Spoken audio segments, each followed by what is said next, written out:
ကျွန်တော်တို့မျက်စိနဲ့မြင်နေရတာတဲ့ပေါ်တဲ့အရာတွေဒီလောကမှာတကယ်များရှိနေနိုင်မလားလို့တွေးဖူးကြလားဒီနေ့မှာတော့လေကဘာတော်ကစာဖတ်သူတွေရဲ့စိတ်ကူးစိတ်တန်းတွေကိုတကယ်ကိုဖန်ဆားခဲ့တယ်ရှော့ဝက်ကဘာတခုကိုခွင့်ပြမယ်လို့ဂတိပေးထားတဲ့စောက်တုပ်တွေကိုစဉ်းသက်ကြည့်ကြမှာပါရှော့ဝက်စမ်းကြည့်မှုတိုင်းဟာလေရဲရင်တဲ့အဆိုဖြူချက်တခုနဲ့စလေရှိတယ်မလားဒီစောက်ကတော့သူ့ရဲ့မျက်လာဖုံးပေါ်မှာကလေးကလူတိုင်းတွေ့ဘူးသမျှထဲမှာတော်တော်လေးကိုထူးခြားတယ်လို့ပြောရမယ့်အဆိုဖြူချက်တခုကိုချပြထားတယ်ဟုတ်ကဲ့ဒါကတာမန်စာအုပ်တို့တော့မဟုတ်ပါဘူးအခုကျွန်တော်တို့ဒီရှေ့မှာမြင်နေရတာကပုံမြင်တပုတ်ကိုပြောပြတာထက်လူများစုနဲ့ဝီးခွာလို့နဲ့ရှိုးဝက်ကဘာကြီးတဲ့ကိုဝင်ကြည့်ဖို့ပေရင်ပေါက်တစ်ခုဖွင့်ပေးထားပါတယ်ဆိုတော့စာအုပ်တို့ရဲ့မြန်မာဘာသာပြန်မှုဖြစ်ပါတယ်ခဏလေးစိတ်ကူးကြည့်အောင်ဒီလောကကြီးကိုမက်ဆီနှလုံးသေးနဲ့မဟုတ်ပဲပိုပြီးနှရှိုင်းနဲ့ပိုပြီးစွမ်းအားကြီးတဲ့အာယုံခံနိုင်စွမ်းတစ်ခုနဲ့မြင်နိုင်မယ်ဆိုရင်ဘယ်လိုနေမလဲအဲ့ဒါကပဲဒီစာအုပ်ရဲ့နှလုံးသားထဲမှာရှိနေတဲ့ဆွဲဆောင်မှုအကင်းလုံးမေးခွန်းတစ်ခုပါပဲဒီမှာတင်စာဖတ်သူတန်ပေါင်းများစွာကိုဖန်ဆားသွားတဲ့တော့ချက်ရောက်လာပါပြီဒီစာအုပ်ကဒါဟာဝတ္ထုမဟုတ်ဘူးတကယ်အစ်စ်အမှန်ကိုတွေ့မတန်ပါရောအခိုင်အမာဆိုထားတာပါရုပ်ဝတ်အမှန်တရားစီဖွင့်ထားတဲ့ပတင်းပေါက်တစ်ခုဆိုတဲ့ဒီအဆိုဖြူချက်ကောပဲသူ့ကိုဘလို့မှမဖတ်ပဲမနေနိုင်အောင်ကိုဆွဲဆောင်နေတာပေါ့ကဲဒီလောက်ဆိုရင်တော့ဒီစာအုပ်ရဲ့စာမျက်နှာတွေကိုတကယ်လန်းဒီလိုစာရေးသူကတက်ဝင်လှုပ်ရှားအောင်ပုံဖော်ထားတဲ့ခဘာတွေကိုခြေချကြည့်လိုက်ကြအောင်အတွင်းမှာဘလို့အငွေအသက်မျိုးကစောင့်ကြုံနေမလဲဆိုတာကြည့်လိုက်ကြစို့ဇလန်ကတစ်ပက်ရဲ့အဝေးလန်းဆုံးဒေတာတစ်ခုမှာစတင်ပါတယ်အဲ့ဒီမှာကောင်လေးတယောက်ကိုတိတ်ကိုထူးခြားရဲ့ကမ်းကြမ်းမတစ်ခုအတွက်ကျွေးချယ်ခဲ့ကြတယ်အဲ့ဒါတော့ဝိညာဉ်ရေးရနဲ့ပြပညာကိုပေါင်းဆက်ထားတဲ့ဖုံးကြီးခွဲစိတ်ဆရာဝန်တူချစ်လာဟိုပါပဲ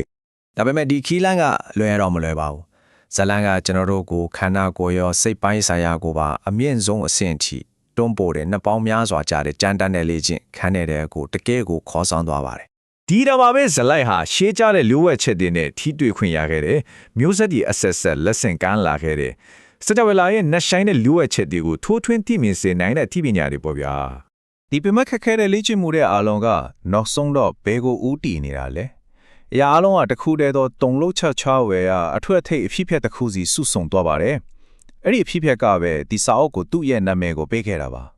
ဒီစာအုပ်ရဲ့အဓိကယူဆကတော့တတိယမျက်လုံးပါပဲရှေးယူဆတဲ့ရဒါဟာရုပ်ပိုင်းဆိုင်ရာမျက်လုံးမဟုတ်ဘူးနဖူးမှာရှိတဲ့မမြင်နိုင်တဲ့လျှို့ဝှက်စမ်းကြတဲ့တကားပေါက်တစ်ခုတမအာယုန်တဲ့ကြော်လွန်တဲ့အစစ်အမှန်တရားကိုမြင်နိုင်စွမ်းရှိတယ်လို့ဆိုကြတာပေါ့ဒီမှာတင်ပဲဇလန်ကသူ့ရဲ့အထိတ်လန့်စရာအကောင်ဆုံးအကွေကိုရောက်လာပါတယ်စာအုပ်ထဲမှာလေဒီဝိညာဉ်ပိုင်းဆိုင်ရာအမြင်ကိုတရားထိုင်ယုံနေမဟုတ်ပဲတကယ်ကိုရုပ်ပိုင်းဆိုင်ရာခွဲစိတ်မှုတစ်ခုနဲ့ဖွင့်လှစ်တယ်လို့အခိုင်အမာဆိုထားတာကတော်တော်လေးကိုအံ့ဩစရာပါဒီမျိုးလုံးပွင့်သွားရင်တော့ဘာဖြစ်လာမလဲဂရီပေးထားတဲ့စွမ်းအားတွေကတကယ်ကိုလူသမန်တက်ကြော်လွန်နေပါတယ်လူတွေရဲ့ကိုယ်ရောင်ကိုယ်ဝါကိုမြင်နိုင်တာအဝေးမှာဖြစ်ပျက်နေတာတွေကိုသိနိုင်တာသူတစ်ပါးရဲ့အတွေ့ကိုဖတ်နိုင်တာနောက်ပြီးစိတ်ဆွမ်းရည်နဲ့ဆက်သွယ်နိုင်တာတွေအထိပဲဒီလိုယူဆတွေကလူတွေကိုဆက်စုနဲ့ပေါင်ပြားစွာဘာကြောင့်ဒီလောက်တောင်ဆွဲဆောင်နိုင်ခဲ့လဲဆိုတာနားလည်နိုင်တော့ပါတယ်ဒီလောက်ထူးခြားတဲ့ဇလန်းတစ်ခုကနောက်ထပ်အရေးကြီးတဲ့မိခွန်းတစ်ခုကိုမွေးထုတ်လိုက်တာပေါ့သူ့ရဲ့နောက်ွယ်မှာဘသူရီရှိနေတာလဲကဲဒီမယုံနိုင်စရာဇလန်းကိုကဘာကြီးစီမိတ်ဆက်ပေးခဲ့တဲ့ဇလန်းပြောသူတွေကိုလေ့လာကြည့်ကြရအောင်ခေါင်းစဉ်စာမျက်နှာကိုတိကျကြည့်လိုက်ရဲ့ဒီခီးလန်းမှာအထူးကကြတဲ့ပုဂ္ဂိုလ်နှစ်ဦးကိုတွေ့ရပါမယ်မူရင်းစာရေးသူရဲ့ဒီဇလန်းကိုဘာသာစကားအသစ်ယဉ်ကျေးမှုအသစ်တစ်ခုစီတရားထိုးခေါ်ဆောင်လာခဲ့တဲ့ပညာရှင်ရဲ့ပေါ့တစ်ဖက်မှာရှိုးဝဲစမ်းကြဲတဲ့စာရေးသူတီလော့ဆန်ရမ်ဘာနောက်တစ်ဖက်မှာတော့အထင်ကြီးလောက်စီယာပညာရေးဆိုင်ရာဖွဲ့ထူးကုန်ထူးတဲ့နဲ့ပြည့်စုံနေတဲ့မြန်မာပညာရှင်ကြီးဒေါက်တာတန်းထွန်းတကယ်ကိုစိတ်ဝင်စားစရာကောင်းတဲ့ပူပေါင်းမှုတစ်ခုလို့ပြောရမှာပါဒါကတိကိုအရေးပါတဲ့အချက်တစ်ချက်ပါမြန်မာစာဖတ်သူတွေတော့ဒေါက်တာတန်းထွန်းလို့အလုံးကုန်တန်းကြီးတဲ့ပညာရှင်တယောက်ပါဝင်ပတ်သက်နေတာကအမခံချက်တစ်စိတ်တစ်ခုလိုပါပဲသူရဲ့ထင်ကြီးစရာကောင်းတဲ့အရေးချင်းတွေကတာမန်ဆိုရင်စိတ်ခိုးရင်ဆန်လွန်တယ်လို့ထင်ရတဲ့ဇလန်တဲ့ပုဂ္ဂိုလ်မေယုံနိုင်လို့တဲ့အရှင်အဝါနဲ့ယုံကြည်ကိုးစားနိုင်စွမ်းကိုဝေးခဲ့ပါတယ်ကဲဒါကကျွန်တော်တို့ကဒီဇလန်တစ်ခုလုံးရဲ့စိတ်ဝင်စားစရာအကောင်းဆုံးအပိုင်းဒီထက်ကတစ်ခုစီကိုခေါ်ဆောင်သွားပါပြီတပတ် data ကလာတဲ့ဆိုတဲ့ဒီလိုတီးကြတဲ့ဇလန်တစ်ပုဒ်ကမြန်မာစာဖတ်သူတွေရဲ့လက်ထက်ကိုဘယ်လိုများရောက်လာခဲ့တာပါလဲမျက်နှာဖုံးစာမျက်နှာကိုတေချာကြည့်လိုက်ရင်မြန်မာဘာသာပြန်စောက်ရည်မျက်နှာဖုံးပေါ်မှာတင်ဟောထားတဲ့အရေးကြီးတဲ့သဲလွန်စတစ်ခုကိုတွေ့ပါလိမ့်မယ်အဲ့ဒါကတော့မူရင်းအင်္ဂလိပ်မျက်နှာဖုံးရဲ့ပုံသေးလေးပါပဲဒီအချက်လေးကဇလန်းရခီးဟာတက်ဘက်မှာဒါမှမဟုတ်မြန်မာပြည်မှာမစားခဲ့ပဲတခြားတနေရာမှာစတင်ခဲ့တယ်ဆိုတာကိုဖော်ပြနေတာပါ